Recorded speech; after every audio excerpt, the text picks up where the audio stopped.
Suivez tous les lundis, mercredis et vendredis votre émission Toc Toc. Toc Toc passe au crible les grands sujets de l'heure et développe des thématiques sur le plan social, politique, économique, sportif et culturel. En studio pour en débattre des journalistes et des experts. Rediffusion la nuit à 22h30.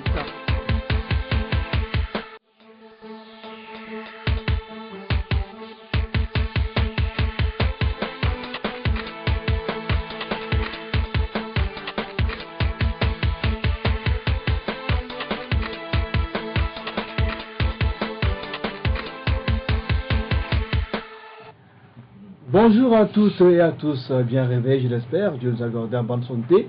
C'est un plaisir donc que nous vous retrouvons ce matin pour un nouveau numéro de l'émission Toc Toc. Nous sommes aujourd'hui au numéro 65.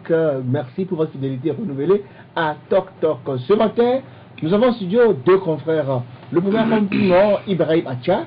Il est le patron du journal Les Temps Nouveaux. Bonjour Ibrahim. Bonjour Junior. Bonjour à tous ceux qui nous suivent en ce moment. Bonjour à nos amis de City FM 89.9 MHz et les amis de la diaspora partout dans le monde sur le www.lcftogo.com. Notre second invité ce matin, on l'appelle Maxime Domini. Bonjour. Bonjour Junior, bonjour à tout le monde, bonjour à tous ceux qui... Il est le numéro 2 du journal Alternative, il est le directeur de la rédaction du journal L'Alternative, ce journal qui fait du bruit ce temps-ci par ses différentes révélations. Dans la deuxième partie, nous aurons comme invité le grand citoyen d'État Sir Adomayakpo. Avec lui, nous allons parcourir tout ce qui est actualité de ces derniers jours chez nous ici au Togo. Avant toute chose, mesdames et messieurs, voici le jingle annonçant la une des journaux.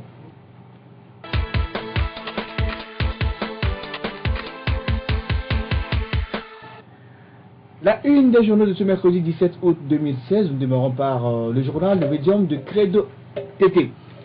Le médium titre à sa une sommet de l'UA sur la sécurité maritime. Tout le monde s'y prépare, les travailleuses de sexe aussi. Économie, consommation, hausse de 2,1% du niveau général des prix en juin 2016. Dans les cas également le libéral de notre ami Fabrice Béjessi qui titre JO Rio 2016. Les athlètes togolais rentrent le bredouille. Agbeibo VS à Pévon qui gardera le moteur du car. Toujours dans les kiosques ce matin, le correcteur. Déchirure des hanches, couverture, absence de congé, de déclaration à la caisse salaire irrégulier. Des Togolais dans l'enfer de Djiramedo Kofi à Lomé conteneur terminal du port. Conséquence des retours commission de 10 milliards, la route Lomé-Vaugan enfreint toujours à l'abandon, a tué Toy Bébé. Prime à l'impunité et à la malgouvernance. Après près de 10 ans de scandale et de détournement au ministère des Finances, Ayassor s'offre de paisibles séjours en France. Faute d'1 million de francs CFA pour les soins médicaux, l'icône du théâtre togolais est Kounaté décède dans l'indifférence. Dans les cas également ce mercredi, le quotidien privé Liberté. Liberté qui quitte à sa une, mise en œuvre des réformes, Ford Gnassingbé se moque de l'opposition et du peuple togolais. Calvaire des ouvriers de Wassem, les chefs de gouvernement successifs monnaient leur silence contre des cadeaux.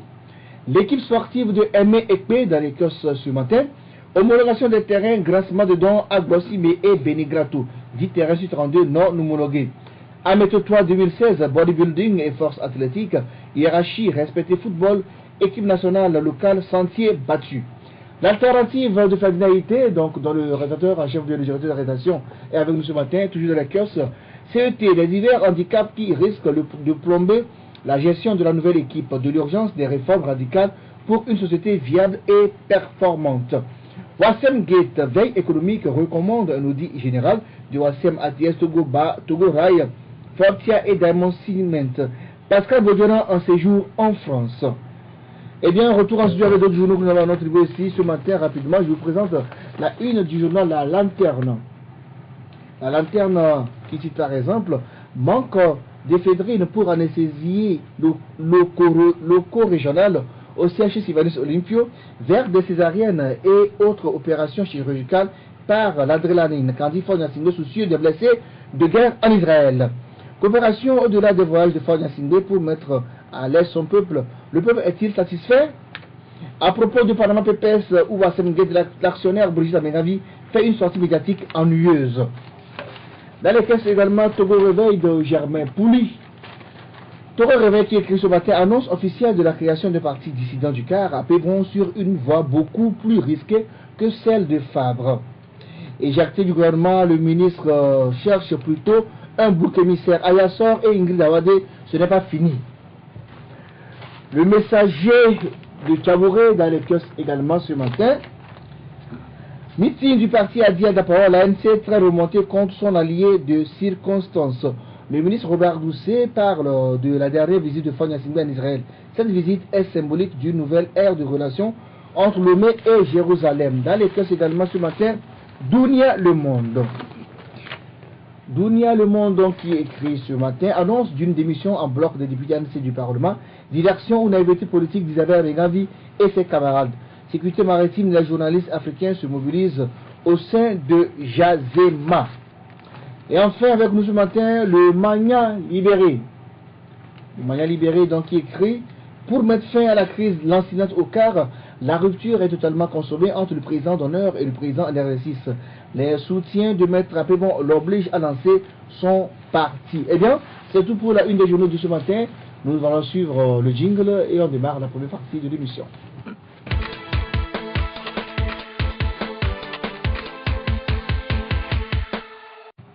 Retour en studio avec nos invités Marcine Domény de l'Alternative et Ibrahim Achad d'un temps nouveau. Nous allons démarrer par un sujet qui a été oublié, donc qui a été révélé ces derniers jours. C'est les incendies des marchés de Lomé de Kara. Le mouvement Martin Luther King du pasteur Edo Komi exige récemment que justice soit faite aux détenus et aux inculpés. Dans un communiqué qu'il a publié le 10 dernier, le mouvement Martin Luther King du pasteur Edo Komi MMLK s'inquiète de la détention préventive trop longue dans les prisons du Togo pour les présumés détenus et inculpés dans l'affaire des incendies des marchés de Lomé de Kara. On dirait qu'ils sont oubliés, Marcine Domény. Oui, excusez-moi. Bonjour déjà, ou rebonjour aux téléspectateurs. Oui, c'est le constat que nous faisons ensemble. Vous savez, plusieurs fois déjà dans le passé, on nous a annoncé un procès, mais on ne voit jamais venir le procès. Je crois qu'il y a encore quelques mois, on nous a parlé des assises, que le sujet ou bien le dossier passera aux dernières assises, mais voilà, on a attendu en vain. On se demande, voilà, ce qui ne va pas. Et donc le constat, c'est un constat que nous partageons avec le président du MMLK. Et voilà, si aujourd'hui on dit que le dossier, les enquêtes sont bouclées et que tout est fini, qu'est-ce qu'on attend finalement pour aller au procès? Et pendant ce temps, il y a des gens qui sont en prison qui ne connaissent pas leur sort. Vous n'êtes pas sans savoir que dans cette affaire, plusieurs personnes ont été gardés longtemps avant d'être libérés. Et il y a même eu mort d'homme dans cette histoire. Oui, il y a Kanou Etienne. Oui, qui est décédé dans cette affaire. On ne peut pas comme ça se permettre de garder, de priver les gens de liberté et pour des faits qui ne reconnaissent pas jusqu'ici. Et donc voilà, notre vœu est qu'on puisse aller rapidement au procès pour qu'on puisse tuer les gens. Vous savez, dès le lendemain, le surlendemain de l'incendie de Lomé, le ministre Yark avait fait une sortie présentant des gens comme des coupables, décrivant pratiquement le mode opératoire.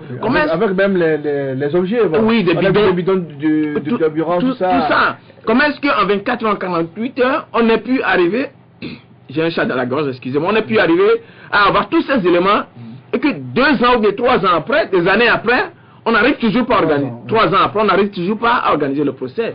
Et ça sort de l'entendement. Et donc, voilà, si voilà, notre pays veut se présenter comme ils le font, comme un état de droit, il va falloir qu'on aille au procès, que chacun puisse se situer, que chacun puisse faire valoir ses arguments et que le peuple soit situé. Parce qu'il n'y a pas que ceux qui sont en prison qui attendent ce procès. Il y a aussi les victimes de cette affaire.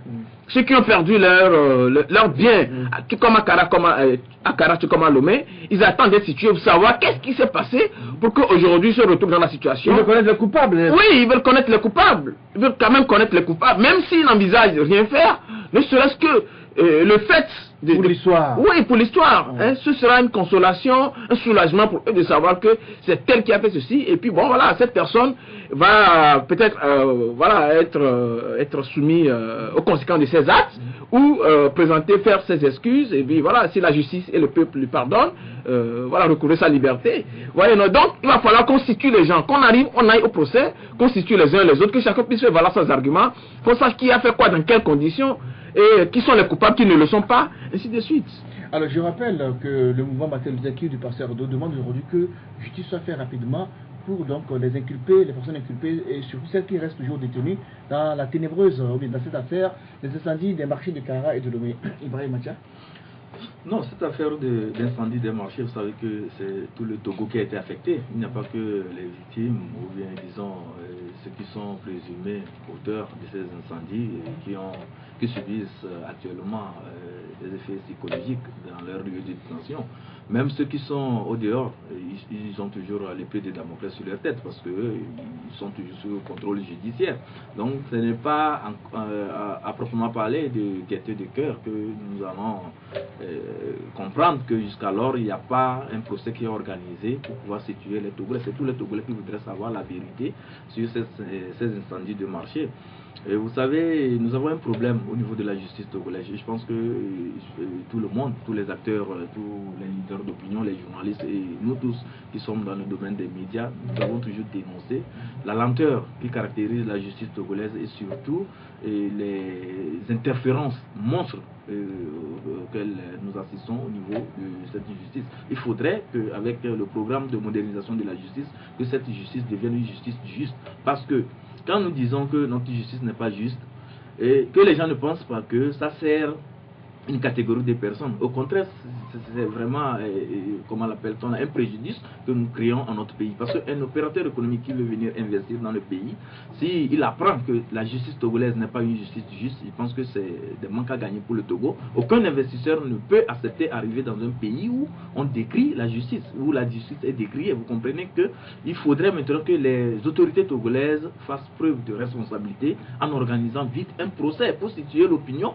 sur ces affaires d'incendie des marchés, parce que on ne peut pas comprendre qu'une république qui se respecte va passer plus de 3 à 4 ans pour ne pas pouvoir juger les gens par rapport à ces incendies. C'est une aberration. Pour lesquels on a arrêté les gens rapidement. On a arrêté les gens rapidement. Vous comprenez que au lendemain, comme le rappelait mon confrère Maxime, de ces incendies, le ministre Yark est sorti et il a même décrit le mode opératoire. Il a même montré certaines pièces à conviction. Ce qui voudrait dire qu'il y a eu au moins avancé. Si avancé il y a dans la procédure d'enquête qu'il a déclenchée au niveau de son ministère. Et donc, il faudrait quand même qu'on aille vite, qu'il y ait une coordination entre le ministère de la Sécurité, les éléments à son niveau, qu'il les verse au niveau du parquet, et le parquet... Le procureur aussi a dit en tant que l'enquête a été bouclée et que bientôt il va aller... Justement, c'est ce qu'on nous a dit. Et depuis, ça attend. Pourquoi on attend?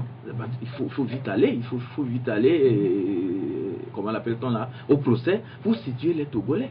C'est vrai qu'il y a les victimes qui sont là actuellement. Il y a eu un semblant de dédommagement. On a eu... Mais les femmes sont pas satisfaites, elles continuent à payer. Et on les a casées maintenant, le marché de Agbadahonou, rien ne marche, les activités sont bloquées. Moi je dirais que c'est une mesure d'accompagnement, sinon c'est pas un dédommagement, parce que le préjudice subi est très lourd. Énorme. C'est très énorme. Donc il faudrait qu'on organise ce procès, situer les responsabilités, et aussi il faudrait qu'on regarde dans tous les sens. Moi je ne voudrais pas qu'on focalise l'attention sur une catégorie de personnes qu'on a identifiées comme telles, qu'on aille dans tous les sens et pouvoir dénicher les vrais auteurs de cet incendie. On a un charge, il y a des charges alors. Je rappelle qu'il y a quelques mois, donc, le juge avait levé l'inculpation de certaines personnes, mais je rappelle que 6 personnes restent toujours en détention, et depuis, elles sont là, c'est parce qu'elles font là-bas, il va falloir vite aller au procès pour éviter qu'on assiste au cas à Yakanou plutôt. Et on a appris aussi qu'au niveau de la prison de Kara, Mohamed Loum est en train de vivre un enfer. Oui, c'est ce que nous avons appris, justement, comme l'a dit tout à l'heure le confrère, en fait, même ceux qui sont dehors, ils ne sont pas pour autant encore tirés d'affaire. Tant qu'il n'y a pas eu de procès et qu'ils ne sont pas situés, parce qu'eux aussi, ils ont subi des préjudices, vous voyez, non? Ils ont subi des préjudices. Donc, ils attendent de savoir, en fait, qui ont été derrière cette affaire pour que nous, on soit pris injustement et qu'on soit jeté en prison, ainsi de suite. Et puis l'un des acteurs principaux, comme vous venez de le dire, Mohamed Loum, qui était à Lomé et puis ensuite est transféré à Kara, on apprend qu'il subit un enfer, qu'il vient en faire à la prison à Kara. Et tout ça n'est pas rassurant, parce que c'est sur la base de son témoignage, entre des témoignages de personnes, y compris de lui, son témoignage, Asia et les autres, et qu'on a arrêté des gens, qu'on a acheté des gens en prison. Et donc, il demeure un acteur clé, une personne clé dans le cadre de ce dossier. Maintenant, le fait de le trimballer, bon, je passe sous silence le fait qu'entre-temps, il soit revenu sur sa parole, disant qu'il a été manipulé, ainsi de suite. Maintenant, le fait de le trimballer, ça et là, et aussi de le soumettre à la torture en prison, tout ça n'est pas rassurant. On a l'impression comme si on tente de le faire des choses, mais on tente de le faire dire des choses qu'il n'accepte pas. Et ce qui est à l'origine de la torture à laquelle on le soumet à la prison de Kara. Mais il va falloir que non seulement les familles ou bien le Christian ici, il va falloir que même les organisations des droits de l'homme, même les organisations internationales, alors tout le monde, parce que je me rappelle que quand cette affaire a commencé, il y a par exemple certains pays qui nous ont appuyés dans les enquêtes. Il y a, on nous a parlé de la France, de l'Israël. Et donc, cette affaire, ce n'est plus seulement une affaire des Togolais. Il va falloir que tout le monde, les Togolais et les amis des Togolais, que tout le monde puisse mettre la pression pour qu'on en arrive enfin à ce procès. Et sinon, on ne comprend pas. Parce que quand on vous dit, oui, l'enquête est bouclée, non, ça va passer, le procès sera organisé bientôt, dans quelques semaines, dans quelques mois, mais jamais ça n'arrive pas. Et ça fait des années que ça dure. Et des gens sont là, ils sont en prison. Voilà, la dernière fois, on a appris que l'une des personnes qui ont été libérées, il a perdu sa femme et son enfant en prison. Est-ce que c'est agréable? Le jeune agent de la sécurité de l'ANC. Est-ce que c'est agréable? Il n'a pas eu l'occasion d'enterrer ni sa femme ni son enfant. Ce n'est pas agréable du tout. Les juges qui sont là-bas, est-ce qu'eux aimeraient vivre cette situation? Comme il a dit tout à l'heure, le confrère, ceux qui pensent que la manipulation de la justice, c'est contre un seul camp, il faut qu'ils se détrompent. Parce que l'injustice, tant que vous laissez commettre l'injustice dans votre pays ou avec votre main, vous-même, vous n'êtes pas à l'abri de l'injustice. On a vu comment un juge qui vient d'être déchu. On a vu plein de juges, les Robert Bakaï, on a vu comment ils ont quitté la magistrature, les bien plein de personnes, on a vu comment ils ont quitté la magistrature. Et récemment, il y a encore 1 ou 2 semaines, le juge Tronvi, voilà, quand son cas est arrivé, les gens ont vite fait de crier à l'injustice et ainsi de suite. Mais cette injustice, ça fait des années que les citoyens vivent ça. Vous voyez, donc les juges qui laissent commettre l'injustice, ou bien qui contribuent à cette injustice, à priver les honnêtes citoyens de liberté, il ne faut pas qu'ils se disent qu'eux, ils sont à l'abri de cette injustice, parce qu'à tout moment, ça peut s'abattre sur eux aussi. Ça peut se retourner contre eux. Bah si. Alors, autre cas de détention abusive dénoncé par le mouvement Martin Luther King de Pasteur Edo, c'est l'affaire du prophète Mongonga et son épouse incarcérée à la prison civile de Lomé depuis le 24 juillet 2014 sans procès ni confrontation avec leur plaignant. Une détention préventive qui dépasse 2 ans déjà. Ibrahim Macha, c'est bizarre. Non, vous savez, il y a trop d'anomalies au niveau de cette justice et lorsque le chef de l'État, M. Faure Gnassingbé, à son arrivée au pouvoir, avait enclenché le processus de modernisation de cette justice, vous savez que nous avons eu le soutien des partenaires. Il y a eu l'Union européenne qui a injecté 10 milliards pour moderniser la justice. Mais on a vu seulement les pavés, on a passé. Bien évidemment, le tribunal, c'est vrai, bon, il y a eu les pavés un peu. Bon, le cadre a été amélioré, bon, il faudrait qu'on améliore aussi ceux qui travaillent là-bas au point de vue psychologique, au point de vue renforcement des capacités. Les juges ont vu la situation améliorée. Renforcement des capacités pour pouvoir prester. Vous comprenez qu'il faudrait quand même qu'on les débarrasse aussi de certaines habitudes qui ont toujours miné le bon fonctionnement de la justice togolaise. C'est en ce sens que je dirais que les autorités togolaises, c'est une question de volonté. Vous savez, quand vous dirigez un pays, vous avez la volonté, vous avez des ambitions que vous vous fixez. Je pense que vous pouvez vous doter des moyens pour pouvoir atteindre ces ambitions. C'est ce qui manque au Togo. Donc il faudrait que le chef de l'État, M. Faure Gnassingbé, qui est le premier magistrat de ce pays aussi, prenne des initiatives courageuses. Je pense que ça va faire mal, mais je pense que c'est en tout cas l'option qu'il faut prendre. Vous me demandez en quoi faisant. Il faudrait commencer par assainir le monde judiciaire togolais. Il faut débarrasser la justice de ces mauvaises graines-là. C'est lui d'aller dire au magistrat, voilà, vous avez mis pas depuis 10 ans, vous ne dites rien à la personne. C'est un pasteur qui a une église qui a des fidèles, vous laissez la personne à la prison, vous ne lui dites rien à sa femme, depuis 2 ans il n'y a rien. Mais c'est à lui de demander au magistrat de l'appeler. C'est une question de gouvernance. Et quand vous gouvernez un pays, vous vous donnez des moyens pour pouvoir gouverner dans le bon sens, dans l'orthodoxie, dans le sens même voulu par les citoyens et surtout en adéquation avec les lois de votre République. Quand vous êtes un chef de l'État et il se passe des anomalies, la première des choses à faire, c'est d'appeler celui à qui vous avez délégué votre pouvoir judiciaire, c'est le ministre de la Justice, le garde des Sceaux. Vous l'appelez. Lui-même un haut magistrat connu. Justement, vous l'appelez et vous lui demandez de faire tout pour débarrasser la justice togolaise de tous ces dysfonctionnements. Je pense que quand vous instruisez votre ministre de la Justice, le garde des Sceaux, il va prendre des dispositions adéquates pour pouvoir assainir la corporation. C'est ce que nous demandons. S'il n'y a pas cette pression énorme de la part de la première autorité, nous allons toujours assister à ce cafouillage auquel nous assistons au niveau du tribunal de Lomé. C'est ce qui manque maintenant au Togo. Je pense que le chef de l'État doit taper du poing sur la table.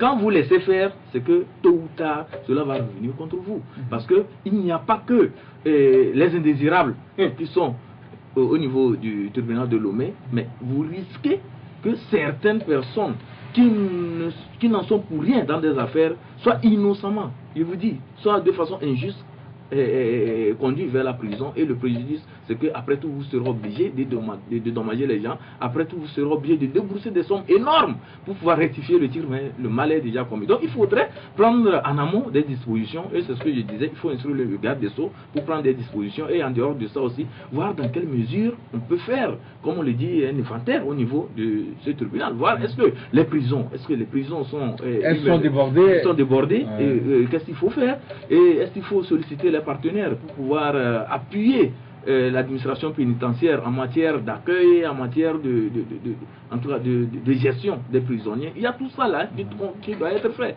Je pense que si on ne fait pas cet exercice, on va toujours aller de cafouillage en cafouillage, et après tout ce que ça va entraîner, c'est que c'est des dégâts énormes et on ne pourra même plus se rattraper. Merci, ami. Alors, sur l'affaire du pasteur Mongara, notre confrère Liberté écrit par exemple: de violation en violation, les procédures ont été bâclées depuis l'interpellation, l'audition et l'instruction, aussi que la forme mettant en cause les dispositions des codes pénals et des procédures pénales, ce qui en principe est de droit, doit déboucher sur la libération pure et simple des inculpés. Mais jusqu'à présent, rien, Marcin Dominique. Oui, on parlait tout à l'heure de la justice, de notre justice. Excusez-moi le terme, mais vous savez, nous n'avons pas une justice au Togo. Nous avons, en dehors de quelques rares exceptions, nous avons une bande de ripoux. Le terme n'est pas fort, parce que le dégât que ces gens provoquent, le dégât est énorme. Ça veut dire que vous et moi qui sommes ici, voilà, à la fin de cette émission, on risque... On n'est pas à l'abri que quelqu'un nous tombe dessus pour un oui ou pour un non, nous jette en prison en complicité avec un juge parce que ta tête ne lui plaît pas, parce que. Vous voyez, non? Et injustement, je dis. Donc, moi, je suis sûr, je suis persuadé qu'on parle de nos prisons qui sont congestionnées, qui sont débordées, tout ça. Je suis sûr que le jour où la justice va commencer par travailler de façon professionnelle, de façon normale, de façon juste, équitable, et que tous les innocents qui sont en prison sont libérés, nos prisons seront décongestionnées. Et ce n'est pas bien. Comment est-ce que, par exemple, vous prenez quelqu'un et sa femme, vous les jetez en prison? Vous alignez une litanie de chefs d'accusation. 12 chefs d'accusation. Alors, quand même, ça ne fait pas sérieux. Le simple fait, plein de choses. Le simple fait d'avoir aligné 12 chefs d'accusation contre quelqu'un et sa femme, ça démontre l'acharnement tout de suite. Parce que comment est-ce que la même personne peut avoir le temps de se rendre coupable de tous ces crimes, de toutes ces violations? Vous n'avez pas, vous avez attendu qu'il fasse qu'il se rende coupable de violations de 12 là avant de le prendre. Ça pue. Ça pue l'acharnement. Il faut rappeler qu'il y a des crimes aussi qui sont liés. Oui, je comprends. Je comprends. Maintenant, regardez, 2 ans. Il y a même un gouvernement malfaiteur. Tout ça déjà. Il n'y a pas de pédophilie, c'est groupement de malfaiteurs, c'est ça aussi.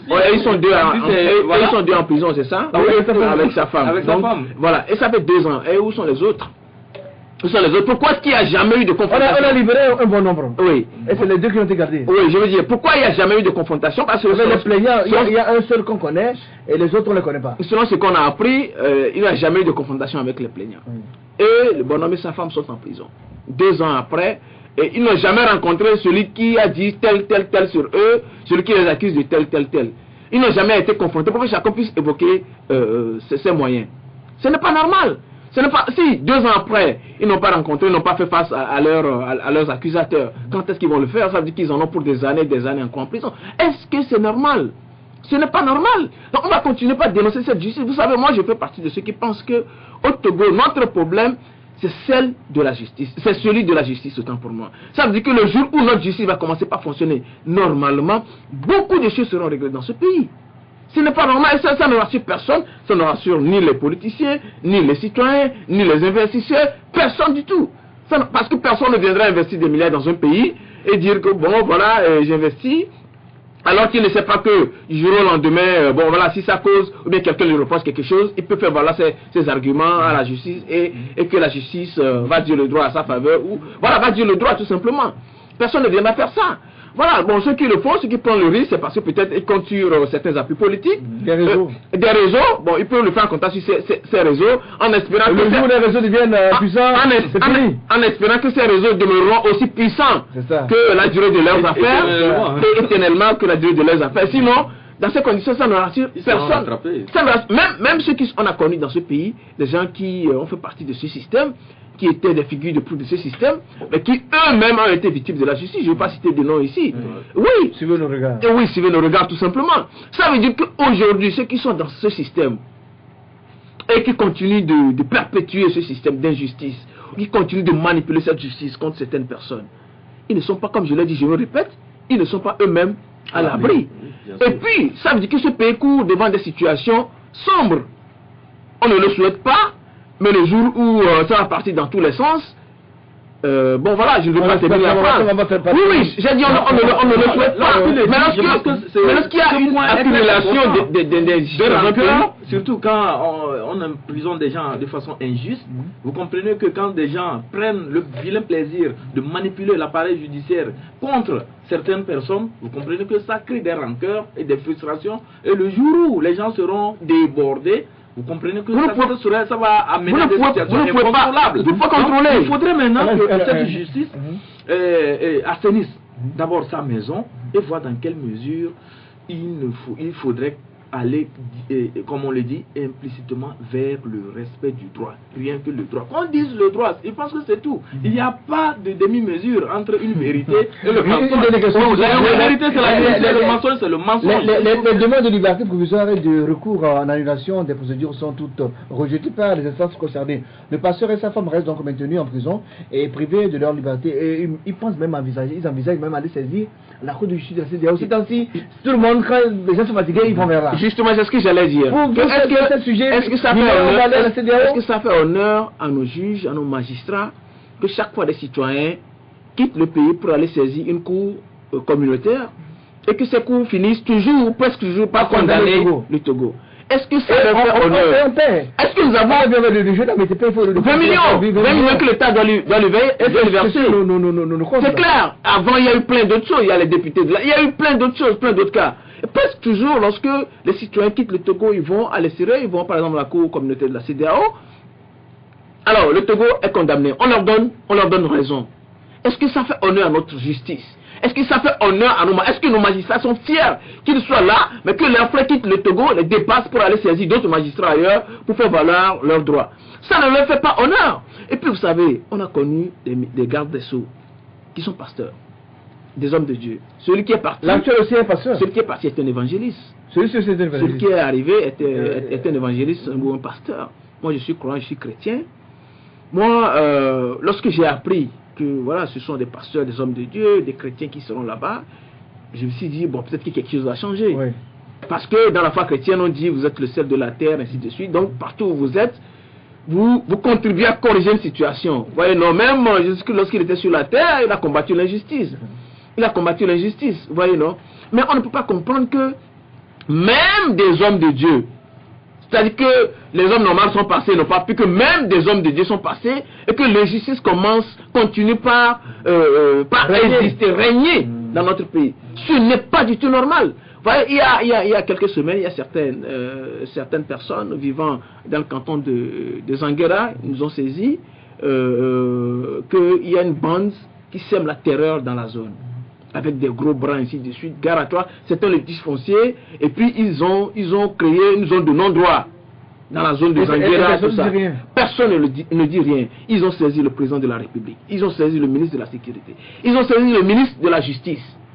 Personne ne dit rien. Même les chefs cantons, de je crois 3 à 4 chefs cantons, de 3 à 4 chefs cantons, ont saisi toutes ces personnalités pour qu'au moins on puisse venir faire régner la paix dans la zone. Mais personne n'ose venir arrêter le massacre. Et gare à toi si tu mettais dans la zone. Tu te fais massacrer à coups de gourdins, à coups de gourdins cloutés, à coups de barres de fer. Est-ce que c'est normal? Ce n'est pas normal. Ce n'est pas normal. Et comme il le dit, mon confrère Atia, mais si vous laissez les justices accumuler dans un pays, alors ne vous étonnez pas qu'un jour ça explose et que, bon voilà, vous soyez, et que la situation soit hors de tout contrôle. Bon, on espère qu'il y aura justice pour le prophète Mongonga et sa femme bientôt. Oui, Et lui, mais pas seulement lui, tous ceux qui sont justement oui. jetés en prison. Voilà. Et il faudrait qu'on fasse une Rapidement. précision. Nous ne demandons pas de la clémence pour les Pas- gens qui sont pas en du tout. justice. Un procès juste, équitable. Un procès juste, qu'on organise ça dans les normes et que la vérité soit tirée au clair. Un procès juste et équitable, tout ce qu'on ces demande. personnes qui copissent là-bas sont accusées et que c'est avéré qu'elles sont coupables des faits qui leur sont reprochés. Je pense qu'il y a les lois, il y a les tests. Et on va appliquer les lois là-bas, on va appliquer les tests. Je pense que Plusieurs fois même, il y a des gens qui font plus de temps que la peine encourue. Des gens qui sont libérés après des années, mais qui sont condamnés à quelques mois de prison, ce n'est pas normal. Merci. On va marquer la pause. Derrière la pause, notre invité politique ce matin, nous recevons le grand citoyen d'État, Sir Adoumaya Akbar.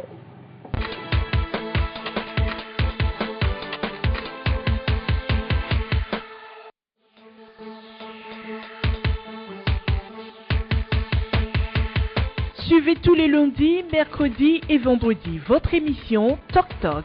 Toc Toc passe au crible les grands sujets de l'heure et développe des thématiques sur le plan social, politique, économique, sportif et culturel. En studio pour en débattre des journalistes et des experts. Rediffusion la nuit à 22h30.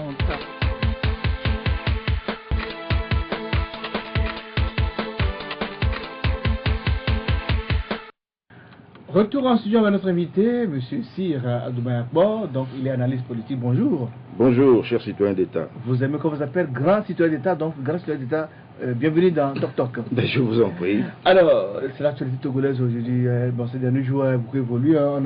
Je préfère qu'on commence par la question des réformes. Vous l'avez suivi comme nous tout récemment. Donc, les députés ADI et ANC ont donc introduit une nouvelle proposition de loi à l'Assemblée pour modifier la Constitution. Et le premier jour, dès que le test est passé en commission, au niveau de l'étude générale, ça s'est bloqué. Il y a eu arrêt. Et du coup, depuis, tout le monde se remet à scruter en tant que les recommandations donc, qui ont été remises au chef de l'État soient donc suivies, ou bien qu'on notifie le comité, bien la commission, pour travailler sur les réformes à opérer. Alors, vous avez suivi tout ça. Quelle est votre analyse sur cette question? D'abord, je voudrais dire à vous et à tous ceux qui nous écoutent que vous avez de face placée un homme exaspéré, plus que exaspéré, mais jamais désespéré. Et cet homme est imbu de la détermination la plus oblique pour entrechoir tout ce qui se prépare pour maintenir la confiscation du destin national de ce pays. Ceci étant dit, je reviens à votre question. Donc vous me parlez de ce théâtre, parce que s'il s'agit d'un théâtre, et je suis de ceux faisant partie du peuple de l'ombre, qui n'ont pas été pris par le charme global, général, cette espèce de joyance dans laquelle tout le monde, les pieds joints à sauter, des anciens premiers ministres, des intellectuels, de tout ce que vous voulez. Parce que le vrai problème qui se pose, qu'il faut expliquer aux gens, c'est qu'il s'agit d'un invouloir total. Les réformes eussent été faites en 30 minutes. Il s'agit d'une question de volonté. Les recommandations dont vous faisiez tout à l'heure allusion, la CVJR, c'est ça? Ashkroun, etc. Mais est-ce qu'il était nécessaire de dépenser encore de l'argent public pour organiser cette récréation entre gens d'entre-soi. Et les mêmes qui, après cette récréation franchement malheureuse pour la nation, étaient sur les plateaux de télévision en disant que c'était fascinant, c'était considérable. C'était un mot de consensus. Je n'avais jamais entendu de ma bouche, de mes oreilles, vous savez, un mot aussi considérable, galvaudé en l'espace d'une semaine. Est-ce qu'ils savent ce que c'est qu'un consensus? Mais ils le savent. Ils le savent. Ils ne le savent pas. Ils ne le savent pas. Et pourquoi vous le dites? Ils ne le savent pas. Pourquoi? Parce que ceux qui sont passés devant les écrans de télévision pour dire aux gens que tout a fonctionné sur la base d'un consensus, qui étaient les membres de ce consensus faisant? Le peuple? Le peuple? Les acteurs politiques. Les acteurs politiques. Ils étaient chez eux à condamner cette démarche théâtrale. Mais ils sont allés. Pourquoi?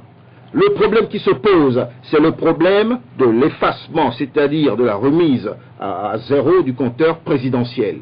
C'est ça le vrai problème.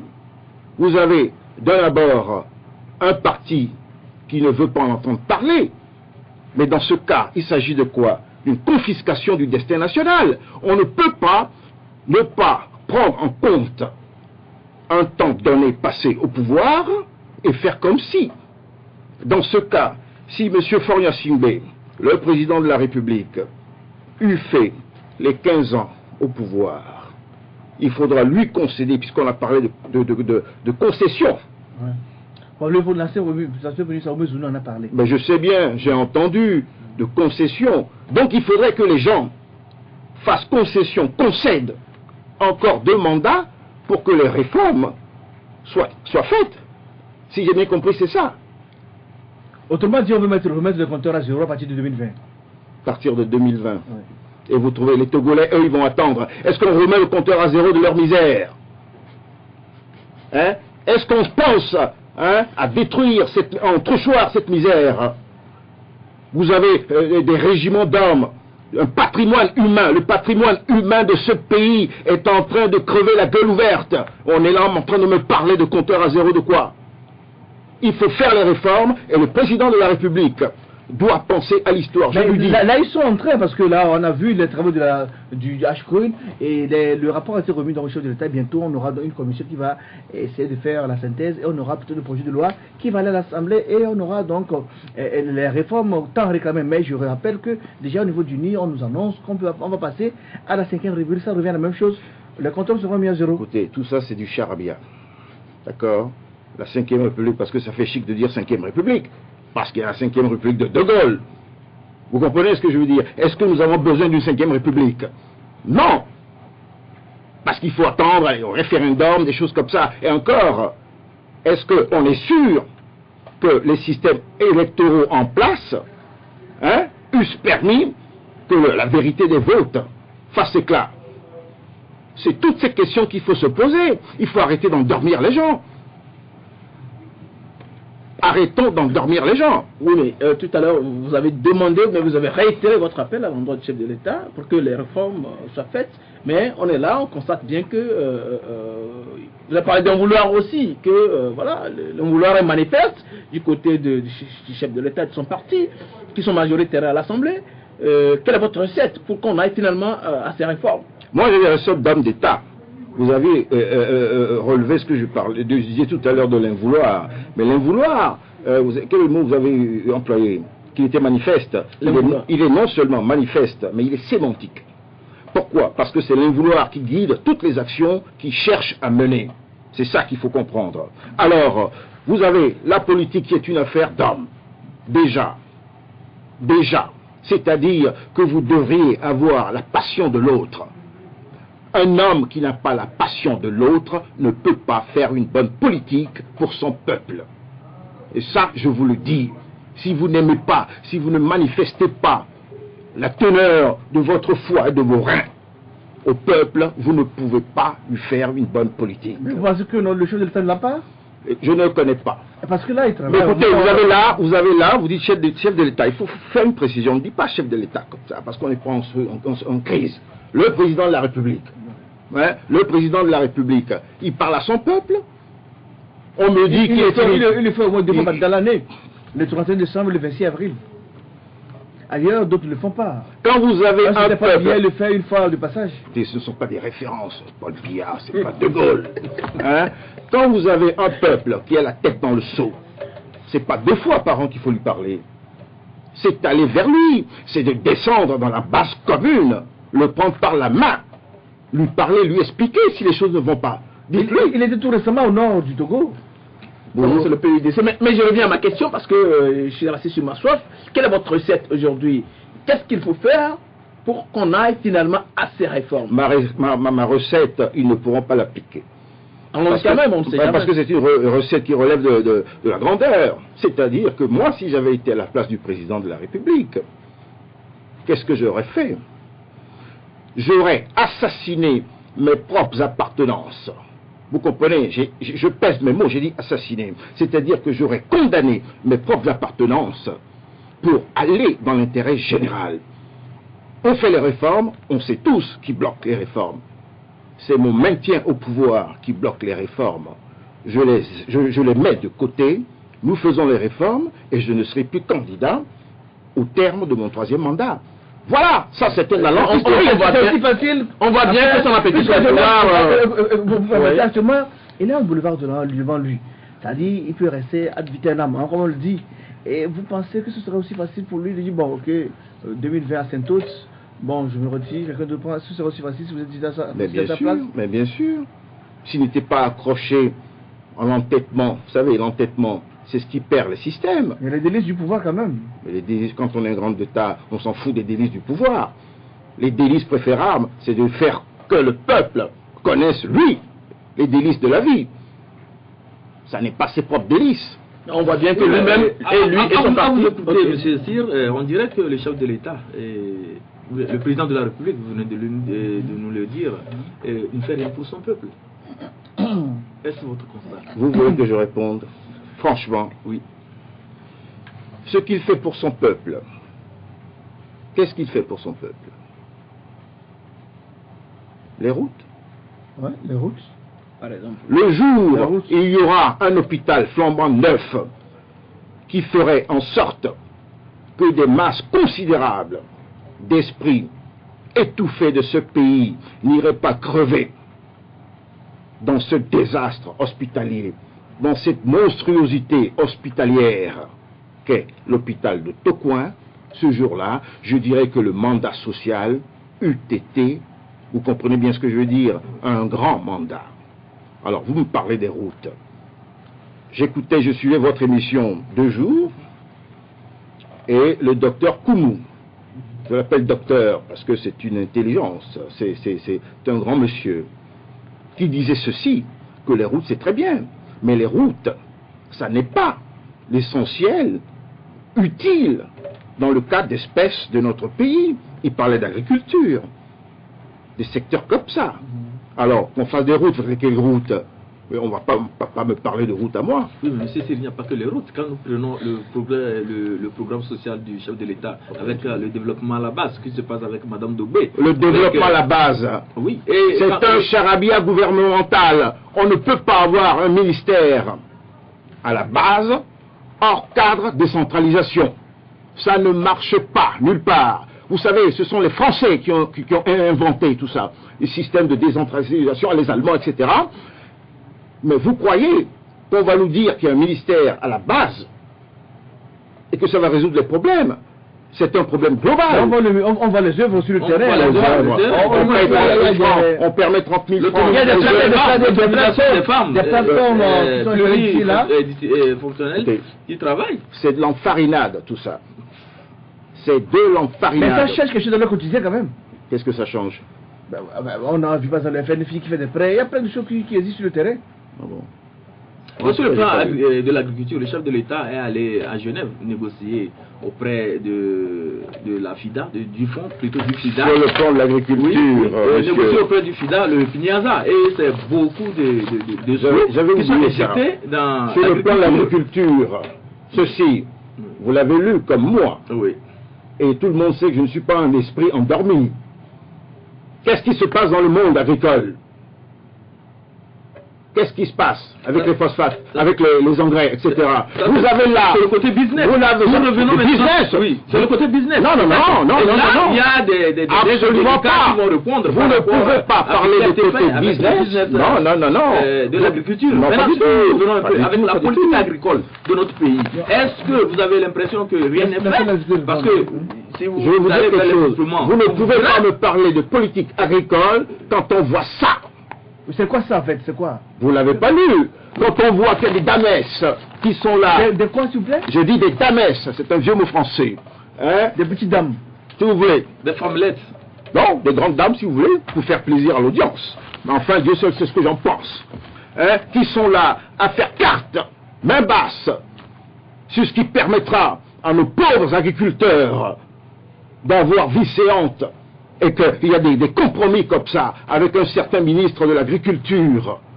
Ça ne vous énerve pas? C'est quoi en fait le problème? C'est quoi le sujet? Le problème, je ne vais pas vous faire le résumé. Il faudra le lire. C'est sorti il y a quelques jours, il y a une semaine.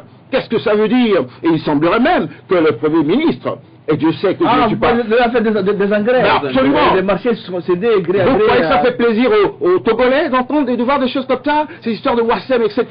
Ce sont des coups d'État économiques et industriels portés contre les intérêts sociaux et vitaux de la nation. Je dis nation, le Togo n'est pas une nation, de ce pays. Voilà. Alors, grand secrétaire, vous voulez d'aborder le sujet parce qu'on va en parler du Wassem Gates, cette affaire qui fait du bruit depuis 3 ou bientôt 4 semaines. Et on a vu, est-ce que vous avez lu les articles de l'alternative? Si oui, est-ce qu'il s'agit d'une évasion fiscale? Il vient de falloir que, ici présent, Maxime Domini, adjoint du grand citoyen d'État, Ferdinand Ité, suivi de la séquelle de journalistes qui ont été de leur détermination oblique pour projeter dans l'éclat de la stupéfaction populaire ce scandale, énorme scandale. Vous avez là des sociétés d'État, d'écran, derrière lesquels des visages enfarinés, des visages informes, dont tout le monde a idée de qui il s'agit. Quand je dis de qui, c'est au pluriel. Mais on ne sait pas officiellement parce que c'est des sociétés écrans comme on l'a dit. Monsieur Koumou l'a dit. Casitom, Limited, Canel Limited. Mais vous prenez Monsieur Koumou pour un naïf. Il le dit, mais il a une certaine idée de ceux qui sont derrière. Ça n'est pas vous, ni moi. Nous avons tous, chers Togolaises, chers Togolais, une certaine idée de ceux qui sont derrière, de ceux qui vous plument, de ceux qui vous affament. Et il serait temps que vous réveilliez pour le combat final. C'est un appel? C'est tout. C'est un appel. Non, parce que je suis exaspéré. Ici, on n'est pas fait pour ça. Ben, écoutez, ici, nous faisons les analyses. Ben, je fais mes analyses, je dis aux gens de se révolter. Pourquoi? Parce que ça n'est pas normal. Ils peuvent s'indigner, mais pas se révolter forcément. Ben, parce que vous faites, une grande nuance entre s'indigner et se révolter. Ouais. Quand je m'indigne, je me révolte. C'est pratiquement la même chose. Alors si vous préférez, je change de sexe, de mot. C'est-à-dire, je ne dis plus révolte, mais je dis indignation. Monsieur Adoumayakwa, sur la liste des actionnaires de Wassem, on a découvert des noms des officiels togolais, dont le Premier ministre actuel, Kwame Selom Klassou. Il y a eu un débat, une polémique autour du fait qu'il fasse partie des actionnaires. Vous, quelle est votre position par rapport à la présence du Premier ministre? Qu'est-ce que vous attendez de lui maintenant qu'on sait qu'il fait partie des actionnaires de cette société qui a passé 20 ans à exploiter nos calcaires, à surexploiter nos compatriotes, à provoquer des dégâts environnementaux et sanitaires dans la région de Tabligbo? Qu'est-ce que vous attendez du Premier ministre? D'abord, quelle étude faites-vous? Quelle était votre réaction quand vous avez découvert ça? Et qu'est-ce que vous attendez de lui finalement? D'abord, je ne ferai pas de lecture, j'irai droit à Jupiter, c'est-à-dire que je propose directement quelque chose. C'est que je propose que, devant la nature même et la démesure de ce scandale, ce n'est pas le seul, il y en a plein d'autres. Le secteur minier de notre pays soit placé dans une sorte de cogestion entre la Banque mondiale et l'État togolais pendant une période transitoire à déterminer entre les deux parties. Ce qui aura pour effet de permettre l'assainissement sous élan financier de la Banque mondiale, qui sera directement impliquée dans la gestion des minerais togolais, et que de deux, par surcroît, vous verrez entrechoir le pillage systématique des biens de notre sous-sol. Je rappelle qu'il y a une semaine, la Banque mondiale a lancé un atelier pour la promotion de la gouvernance dans le secteur minier au Togo, un atelier financé à coût de milliards, 39 milliards, que la Banque mondiale va investir à partir de cette année pour la promotion de la transparence, de la gouvernance dans le secteur minier. Et la Banque mondiale a été actionnaire aussi dans Wassem avant de se retirer dans les années 2000. Voilà, donc c'est juste un rappel que je vous apporte. Mais écoutez, donc votre rappel rejoint ma proposition et que s'il y avait un groupe d'études qui était composé pour ce faire, il me semble que le citoyen d'État Koumou est absolument indiqué pour en faire partie. Mais il propose l'audit général. Bien sûr, mais l'audit n'empêche pas ma proposition. Hein, ma proposition vient si amonceler. L'une ne détruit pas l'autre. Le problème qui se pose, chers citoyens d'État et M. Cyr, c'est l'existence de M.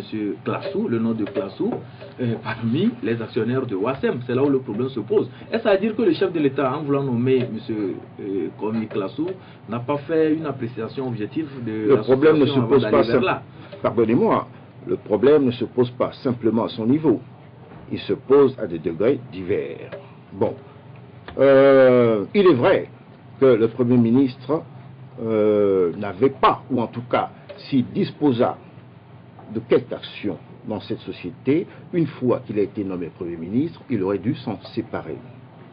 Et le fait de se poser la question de savoir si cette société s'adonnait à l'évasion fiscale, je pense que le Premier ministre dut le savoir. Et tous les actionnaires d'ailleurs. Mais pas forcément. Parce qu'il y a des actionnaires, il y a des divers actionnaires, et si quelqu'un prend, par exemple, la société Canem qui prend 1,5 milliard et qui l'envoie à l'étranger, le Premier ministre peut ne pas le savoir s'il n'était pas Premier ministre. En tant que Klassou, il peut ne pas le savoir. Mais le Premier ministre, c'est lui qui est le président de l'ITIE. Voilà, c'est ça. Et en ce sens, toutes les études qui ont été conduites dans le cadre de l'ITIE, mais les rapports sont à la primature. Et il doit savoir tout ce qui se passe là-bas, comme à Mali, au niveau du Wassem. Et l'ITIE est un processus de transparence dans l'industrie minière. Avoir les choses. Au niveau du ministère de l'économie, vous savez qu'il y a presque dans toutes les sociétés, il y a des audits qui sont conduits. Et ça relève de la souveraineté de l'État. L'État doit savoir quelle société fait quoi à tel niveau. Et s'il y a tous ces mécanismes de contrôle et que l'évasion fiscale nous échappe, c'est qu'à un moment donné, il faudrait qu'on soit... en tout cas, qu'on n'ait pas peur des mots, il y a une défaillance. Oui, et puis les flux financiers sortants ne se fassent pas à l'insu des autorités publiques. Parce qu'il s'agit c'est au niveau des banques. Oui, mais ce n'est pas à l'insu. Non, mais c'est pas au niveau des banques. Quand même, parce que je vais vous surprendre. Il y a des mécanismes actuellement montés de toutes pièces. C'est-à-dire que c'est des astuces montés par des citoyens. Et quand on parle des citoyens, ce n'est pas vous et moi. C'est des gens que nous connaissons, des gens qui sont étiquetés dans ce pays, qui procèdent à l'évasion fiscale. Il suffit seulement de voir nos frontières qui sont poreuses au niveau de Casablanca, comment les gens mettent de l'argent dans des plastiques noirs et ils transitent. Quand vous arrivez auprès de l'agent de sécurité qui est là-bas, il suffit de glisser les 200 francs et c'est fini. Et vous traversez avec des milliards. Et c'est dans des banques à Accra là-bas où il y a des filiales de grandes banques londoniennes. Et qui les récupèrent. Voilà, qui les récupèrent. En dehors de ça, quand on nous dit que des gens prennent de l'argent pour aller faire du commerce à Dubaï et autres, mais on sait très bien que ce sont nos propres parents qui donnent de l'argent à ces commerçants pour aller déposer dans des banques en Arabie Saoudite. Parce que là-bas, vous comprenez, c'est la nuit noire là-bas, on ne fouille rien là-bas. Grâce à l'État. Donc il faudrait que ces faits-là soient dénoncés pour décourager ceux qui pillent et affament le peuple. Parce qu'il faut avoir le courage des mots. Ils affament le peuple. Ces flux financiers, l'argent qu'on sort de ce pays, cet argent aurait pu servir à développer ce pays. Cet argent peut résoudre le problème des étudiants. Ça peut résoudre le problème de vous et moi. En matière sanitaire, comme le disait nous apprenons la dernière fois que même si quelqu'un décède à faire il faut qu'on parcourt des kilomètres qu'on a attiré pour chercher du ciment pour venir. C'est vous qui l'invitez, c'est vous de parler. C'est la question que je veux poser au Moi je voudrais savoir, parce qu'il faudrait qu'on dise les choses clairement. Et en matière de gouvernance d'un pays, il y a des règles qui régissent la gouvernance d'un pays. Est-ce que le chef de l'État, M. Faure Gnassingbé, dans le choix de Classou, a failli ou non? Parce que si on veut nommer quelqu'un, il y a au moins des enquêtes de moralité qui se font. On doit savoir tout ce que ce monsieur a comme avoir, même s'il n'y a pas de déclaration des avoirs dans le pays. Au moins on peut avoir une idée sur ses implications, pour de peur qu'il n'y ait pas ce que nous appelons conflit d'intérêts. Je serais obligé, non pas de me faire l'avocat du diable. Vous venez à l'instant de dire qu'il fallait que Classou déclare c'est bien, etc. Mais est-ce que l'exemple suprême a été donné? Comment voulez-vous que le Premier ministre déclare ses biens, que les ministres déclarent leurs biens, si le président de la République lui-même ne l'a pas fait? Mais le président de la République a des instruments pour savoir si ceux qu'il veut nommer là, on les avoir ou pas, il a des instruments. Je pose une question simple. Oui, monsieur. Comment voulez-vous que les ministres et le premier d'entre eux fassent la déclaration de leurs biens et tous les parlementaires, enfin tout le quota des institutions le fassent exactement, si le président de la République lui-même ne l'a pas fait? Depuis 11 ans qu'il est au pouvoir, il ne l'a pas fait. Donc, est-ce qu'il a failli quand même dans le choix du Premier ministre? Ben ça, je ne sais pas s'il a failli, parce que moi, je n'aurais pas nommé Classou. Vous comprenez? Pour quelle raison? Écoutez, je ne sais pas, mais enfin, il a nommé M. Classou, c'est qu'il lui fait confiance. Il lui a fait confiance. Donc c'est à lui d'assumer, de partager les erreurs de M. Classou. Oui. Vous savez, ils sont tous sur le même bateau. On ne va pas en pêcher un et en laisser noyer l'autre. Machiavel disait quoi? Machiavel disait ceci. J'ai expliqué ce qu'est Machiavel et son œuvre aux gens il y a quelques mois. Hein? C'était un grand homme dont l'œuvre est pour le côté et du côté des pauvres. Il disait ceci: un prince qui est mal entouré, sa faute lui incombe totalement. Vous comprenez ce que je veux dire? Si le président de la République nomme un premier ministre qui a des... etc. ou son entourage, mais c'est pas la faute à son entourage, c'est lui qui les nomme, c'est à lui d'assumer ses responsabilités. Vous me direz, tout le monde n'est pas de Gaulle, ou un homme de la grande la dimension nouvelle. Vous comprenez ce que je veux dire? Mais c'est comme ça. N'essayez pas de mettre tout sur le Premier ministre et sur les autres et en épargner le président de la République. C'est lui le chef de tout ce monde. C'est lui qui tient la manette. Ben évidemment. Évidemment. Moi, qui imprime la dynamique. Moi, je ne suis pas un hypocrite. Si M. Faure Gnassingbé fait quelque chose de bien, je le dirai. En revanche, s'il fait quelque chose de mal, je le dirai. Avec non pas des bémols, mais avec des dièses. Alors, une dernière question avant d'évoluer, avant de clôturer cette émission plutôt. L'ancien ministre Pascal Absoulou-Bodiora, l'ancien ministre d'État, donc vous êtes proche, hein, selon nos infos, a pu sortir du Togo il y a quelques jours. Et depuis 4 ans, il n'a plus fait de sortie à l'étranger. Alors, comment avez-vous accueilli a pu sortir? A pu sortir. Depuis 2012, il n'est plus sorti du Togo. Mais il n'était pas séquestré, à ce que je sache. Vous savez, il a fait longtemps en prison. Vous savez, le voyage du grand citoyen d'État, M. Pascal Bodiora, homme d'une dimension incommensurable, parce que je le sais, ceux qui croient l'avoir connu ne savent pas l'homme nouveau qu'il est devenu. Il y a eu une... Je vous dis... Présentez-nous le Bodiora nouveau. On veut connaître le Bodiora nouveau. Vous aurez l'occasion de le découvrir. Bon, Alors, c'est un philosophe, c'est un monsieur qui prend tout, les choses telles qu'elles viennent, comme elles viennent. C'est un monsieur qui a souffert, vous comprenez? Et non pas seul, avec ses enfants, sa petite fille, son fils, sa femme, toute la famille, qui a injustement souffert. Et depuis que le grand citoyen d'État, M. Pascal Bodiona, est sorti de Tchévier, il n'a rien dit, à part la première déclaration, l'ultime déclaration qu'il avait faite chez lui. Il ne dit rien, il observe, il réfléchit. Il est dans ses prières, à la messe, tous les jours chez lui, il lit ses livres, il ne dit rien, il observe. J'ai toujours dit que c'était un homme qui était en réserve de la République. Et ça, ceux qui ne le savent pas se trompent lourdement d'histoire. C'est un homme qui est en réserve de la République. C'est un homme de destin. Et je dis ceci de face placée. Nul homme n'échappe à son destin. Pas plus que M. Pascal Bodiona n'échappera au sien. Et c'est quoi ce destin? C'est un grand... écoutez, c'est l'histoire. C'est-à-dire... Pardon? Vous savez, vous pouvez demander à Jacques Chirac, que je connais très bien, depuis très jeune.